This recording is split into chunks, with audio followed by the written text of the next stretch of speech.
మొదటి రాజుల గ్రంథము 14వ అధ్యాయము. కాబట్టి యెరోబోము సంతతి వారి మీదికి నేను కీడు రప్పించుచు ఇశ్రాయేలు వారిలో అల్పులు గాని ఘనులు గాని లేకుండా మగవారినందరినీ యెరోబోము వంశము నుండి నిర్మూలము చేసి పెంట అంతయు పోవునట్లుగా ఒకడు అవతలకు దానిని ఊడ్చివేసినట్లు యెరోబాము సంతతిలో శేషించిన వారిని నేను ఊడ్చివేయుదును. పట్టణమందు యెరోబాము సంబంధులలో మరణమగు వారిని కుక్కలు తినును. బయట భూమిలో మరణమగు వారిని ఆకాశ పక్షులు తినును. యెహోవా మాట ఇచ్చియున్నాడు. కాబట్టి నీవు లేచి నీ ఇంటికి పొమ్ము. నీ పాదములు పట్టణములో ప్రవేశించినప్పుడే నీ బిడ్డ చనిపోవును. అతని నిమిత్తము ఇశ్రాయేలు వారందరూ అంగలార్చుచు సమాధిలో అతనిని పెట్టుదురు.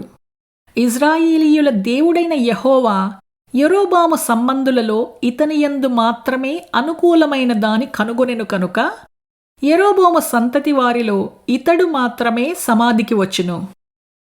ఇదియు కాక యెహోవా తన నిమిత్తము ఒకని ఇశ్రాయేలు వారి మీద రాజుగా నియమింపబోవుచున్నాడు. ఆ దినముననే అతడు యెరోబోము సంతతి వారిని నిర్మూలము చెయ్యును. కొద్ది కాలములోనే ఆయన అతనిని నియమింపబోవును.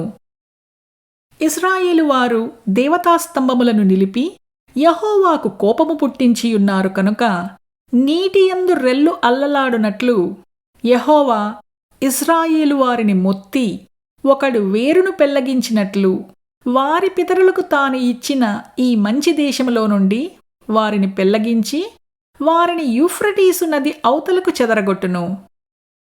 మరియు తానే పాపము చేసి ఇశ్రాయేలు వారు పాపము చేయుటకై కారకుడైన యెరోబోము పాపములను బట్టి ఆయన ఇశ్రాయేలు వారిని అప్పగింపబోవుచున్నాడు.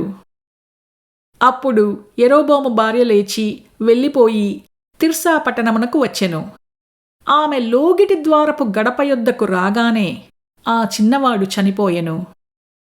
జనులు అతనిని సమాధిలో పెట్టి యెహోవా తన సేవకుడైన ప్రవక్తయగు అహీయా ద్వారా సెలవిచ్చిన ప్రకారముగా ఇశ్రాయేలు వారందరూ అతని కొరకు అంగలార్చిరి. యెరోబాము చేసిన ఇతర కార్యములను గూర్చియు అతడు జరిగించిన యుద్ధములను గూర్చియు ప్రభుత్వమును గూర్చియు ఇశ్రాయేలు వారి రాజుల వృత్తాంతముల గ్రంథమందు వ్రాయబడియున్నది.